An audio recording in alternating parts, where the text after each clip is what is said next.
네, 국민의힘 김재원 최고위원과 함께하는 정치견제학 시간입니다. 어서 오세요. 네, 안녕하세요.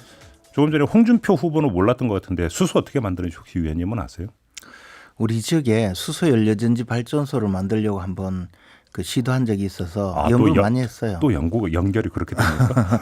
뭐 계질수소, 부질수소 뭐 여러 가지가 있는데요. 아, 기본적으로는 LNG 가스 분해가 지금 가장 경제성이 있고 물 분해가 아닙니까? 물 분해하면요 사실은 경제성이 없을 뿐만 아니라 그거는 괜히 얘기했구나. LNG를 분해해야 된다고? 기본적으로는 그렇습니다. 오, 그래요? 그래서 사실은 수소 경제라는 것이 네. 화석 연료를 분해하기 때문에 조금은 한번 생각을 해봐야 되는 문제예요. 그럼 아니요, LNG를 분해한다면 또 물 분해하면 뭐 지구에 널린 게 물이니까 저는 이렇게 생각했는데 그게 아니구나. 그렇습니다. 예. 더 이상 안 여쭤보겠습니다. 질문이 안 될 것 같아요, 제가. 그리고 이제 원자력 발전소를 가동하면서도 수소가 분해될 수 있습니다. 예. 알겠습니다. 자, 정치 견제학이지 과학 견제학은 아닙니까? 이 정도로 마무리하고 아니 이제 수소 경제를 주장하는 분이 수소가 뭔지 모른다라고 질문한 분도 그렇고 답변한 분도 장학 퀴즈예요. 이 국민의힘의 경선 토론 평가까지 해주셨는데 오늘은 그거 빼고 네. 어제 국정감사인가 좀 감상평 좀 부탁드릴게요. 어떻게 보셨어요? 일단은 국민들께서는 이제 어쨌든 이재명 후보가 국정감사장에 나왔으니까 뭔가 한번 이 기회에 제대로 파헤치기를 바랐을 텐데 우선 답변하는 분이 절대로 뭐 진실을 답변할 의사가 전혀 없이 선전하러 나간다는 걸 만천하에 공표하고 나갔고 네. 그러다 보니까 질문하는 분들도 뭐 괜히 질문을 해봤자 답변은 오히려 선전장이 되니까 질문하는 분도 주장만 하다가 끝나는 그러니까 뭐 7분 내내 그냥 그 주장하다가 그냥 끝나는 경우도 되게 많아요. 대남 방송, 대북 방송 단파였습니까? 철책선 근무하다가 보면 그런 거 많거든요. 네. 대남 방송, 대북 방송 나오는. 요 문제는 잠시 후 3부에서 여야 의원 차례로 연결해서 이야기 들을 테니까 그냥 간략하게 감상평만 들어보는 걸로 하고요. 네. 그 2차 컷오프 이후에 황교안 후보가 이것도 부정선거라고 주장한 거에 대한 의원님의 이제 그 견해를 여쭤본 적이 있었는데 그 뒤에 이준석 대표는 짜증난다라는 그 표현까지 썼거든요.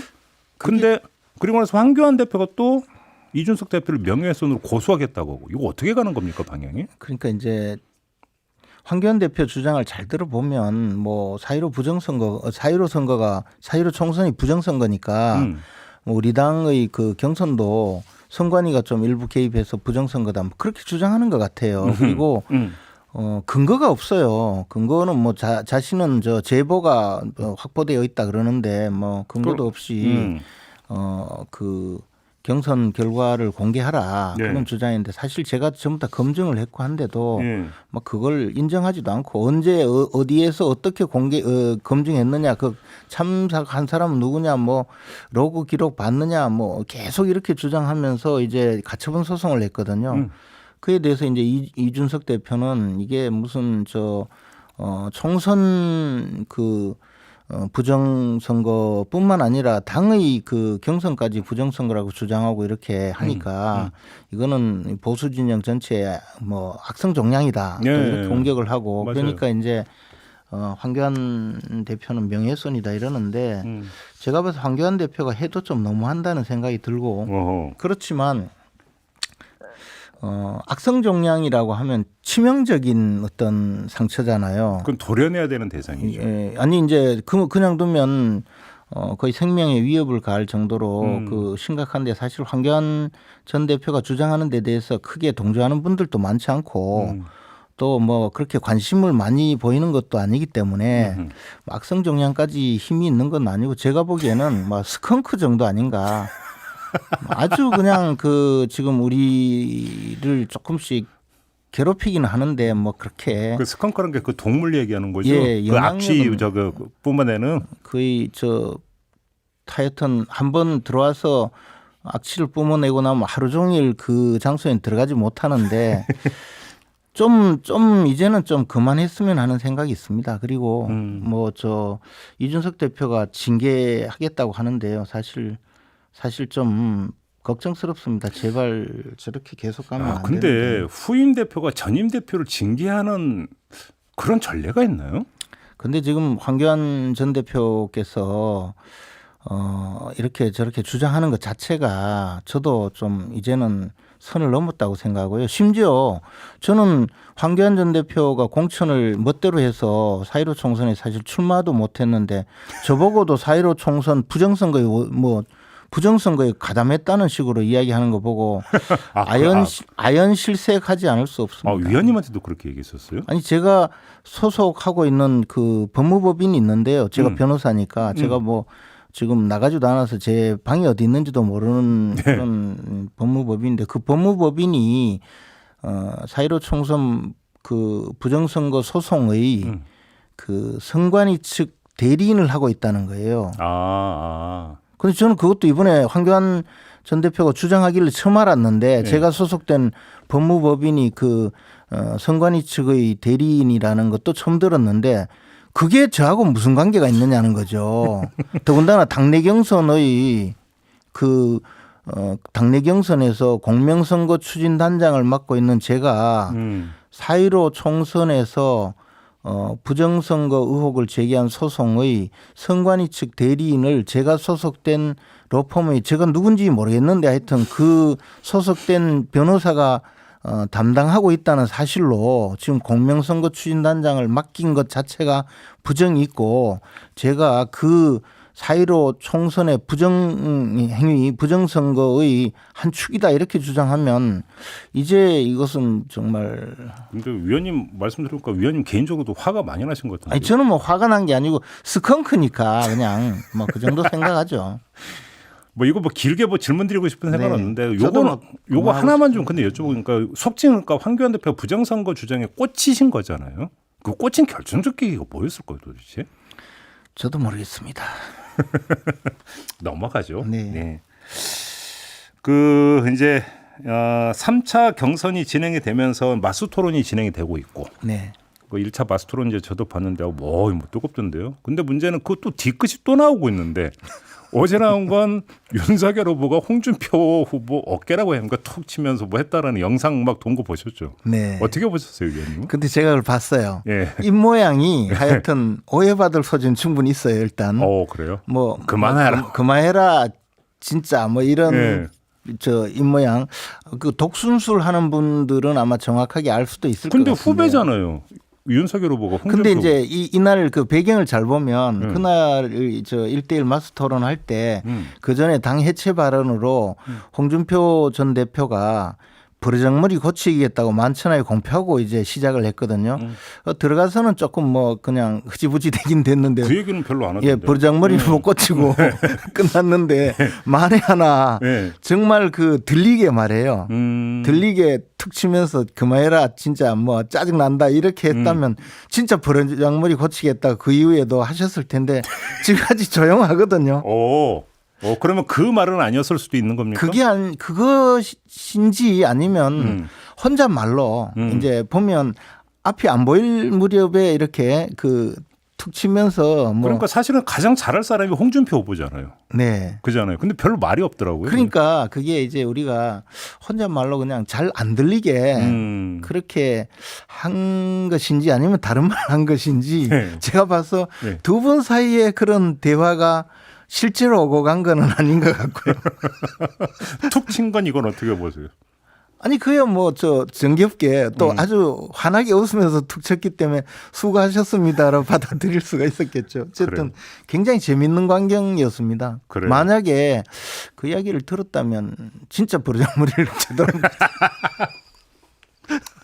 근데 TV톤 한 번만 하고 나면 꼭 그 뒤끝에 뭐가 하나씩 뉴스가 나오는 이 현상 이게 반복되고 있는 걸 어떻게 지켜보고 계세요? 어떻게 보면 뭐 그 우리 당의 그 TV 토론이 상당히 시청자들에게 주목을 받는 측면이 있죠. 아니 근데 개별 후보 이미지하고 지지율에 미치는 영향이 있잖아요. 저는 뭐 그 자체가 그렇게 막 그 저 패착이다 그런 생각보다는요. 네. 저 시청자들이 굉장히 관심이 있구나. 저런 그런 거 같이 뽑아내는 걸 보면 뽑아내는 걸 보면 엄청 관심이 있고 또 이게 독순술의 어떤 전문가가 봐서 찾아내지 않으면 그냥 볼 텐데요. 네. 거긴 독순수로니까 갑자기 판문점 회담이 생각이 나요. 그때 저기 도보다리 건너면서 네, 이쪽에서 두 정상이 무슨 이야기했는가 네. 입술 모양 막 열심히 분석했던 기억이 나네요. 네. 누가 알겠어요 그거를. 그렇습니다. 저는 정말 홍준표 후보님 언제 만나면 꼭 물어보고 싶어요. 못 들으셨는지. 그러게요. 만약에 정말로 그랬다면 가만히 있을 홍준표 후보는 아닌 것 같아요. 아니 그날 버르장머리를 제대로 못 고치고 나왔기 때문에. 알겠습니다. 그나저나 지금 경선 여론조사 지금 문항 이야기가 이제 그 저번에도 한번 이야기가 됐었잖아요. 네. 그때 그 위원님께서 뭐 거의 결정된 것처럼 말씀하시는데 그것도 아닌가 보던데. 아니 저는 그때 그 전에 이제 정홍원 위원장이 언론에 어느 정도 이야기해서 그게 뭐 확정된 걸로 그냥 알아들었는데 사실은 최고위에서는 이 여론조사 문항이나 네. 방식에 대해서 전혀 관여하지 않고요. 이것은 선관위에서 결정하도록 당헌 당규상 규정이 되어 있습니다. 그리고 저희들에게 뭐 따로 보고하거나 알려주지도 않기 때문에 그냥 그러려니 하고 있고요. 선관위에서 뭐 잘 결정하지 않을까 생각을 하고 이제 어차피 시간이 다가오기 때문에 아무리 뭐 조금의 이해관계가 있다 하더라도 뭐 그렇다면 뭐 하다못해 다수결로라도 결정하지 않겠습니까? 아, 다수결로 결정을 하면 그 뒤끝이 후유증이 좀 있지 않겠어요? 그래서 가급적 그 후보들의 의견을 잘 반영해서 네. 그리고 일단 지난번에 경쟁력을 평가하겠다고 했기 때문에 그에 맞춰서 경쟁력을 찾아낼 수 있는 방식으로 여론조사 문항을 설정하지 않을까 생각합니다. 근데 지금 TV 토론에서 보면 윤석열 대 홍준표, 홍준표 대 윤석열 후보 간의 대립 구도가 갈수록 아주 가팔라지고 조금 전에 이야기도 이제 그 연장선상에서 나온 건데. 그러게요. 만에 하나 이것이 원만하게 조정이 되지 않으면 뒤끝이 상당히 클 수도 있는 거 아닌가요?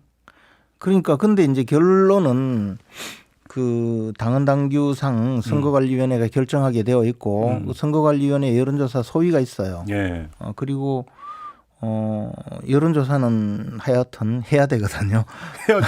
50% 반영이 되는데. 그리고 모든 후보가 전부 다 승인할 수 있는 방식이 있으면 좋겠지만 그렇지 않더라도 결정을 해야 하니까 뭐 슬기롭게 합리적으로 결정하지 않을까 생각합니다. 그러니까요. 어떻게 결정해요? 항상 이제 가장 치열한 건 디테일 싸움에서 가장 그렇습니까? 치열하기 때문에. 근데 이게 정치인들 정말 반성해야 되는 게요. 예. 우리가 예컨대 지금 말하자면 지금 한창 링 위에서 이제 그 권투 선수들이 막 그 지금 시합을 하고 있어서 15라운드 중에 한 12라운드쯤 왔거든요. 네. 근데 채점 기준이 마련이 안 돼 있는 거잖아요. 그럼 미리 좀 그건가 여론조사 문항 미리 설계해서 동의 구했으면 더 나았던 거 아니에요? 아마 그 이런 식의 그 방식이 정치권에서 항상 그 있어 왔는데 정말 이것은 잘못된 일이라고 생각해요. 그래요. 네. 아 이것을 저는 지난번에 왜 확정을 하지 않았을까 하는 데 대해서도 조금은 그러니까요. 조금은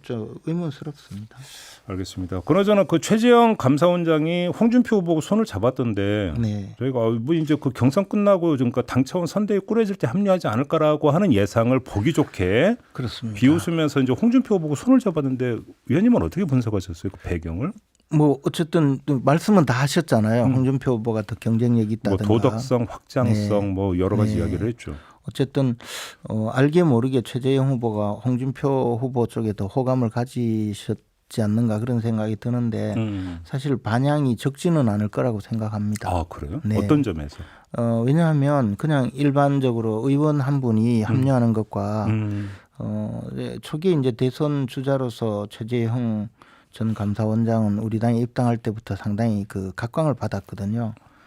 비록 이제 4강 안에 들지 못했고 지지율이 많이 낮아졌지만 그래도 또 상징적인 의미는 꽤 크기 때문에 그 홍준표 후보 쪽으로 합리한 것 자체가 그럼 반향이라고 하는 게 뭐 당심이나 민심 전체에 영향을 꽤 미칠 거라고 이런 말씀이에요? 영향은 분명히 있을 거라고 생각합니다. 아 그래요? 네, 그냥 최재형 후보가 가졌던 지지율을 이렇게 홍준표 후보 쪽으로 올려주는 것 이상의 효과가 조금 있을 거라고 보고요. 그 플러스 알파가 있을 거다. 네. 오호 그렇게 보시는 거군요. 네. 근데 통상적으로 이제 이렇게 막 그 후보가 양강 체제에서 각축을 하면 그 어떤 사람이 합류를 하느냐에 따라서 사람들의 인상이 조금 달라질 수 있거든요. 그렇죠. 홍준표 후보에 대해서는 그 최재형 전 감사원장이 오히려 그러니까 올곧고 원칙적이다 이렇게 이제 자기 PR을 해왔는데 최재형 전 원장 같은 경우는 이게 홍준표 후보의 이전 이미지를 오히려 좀 그 보완해주는 측면이 보완해주고 또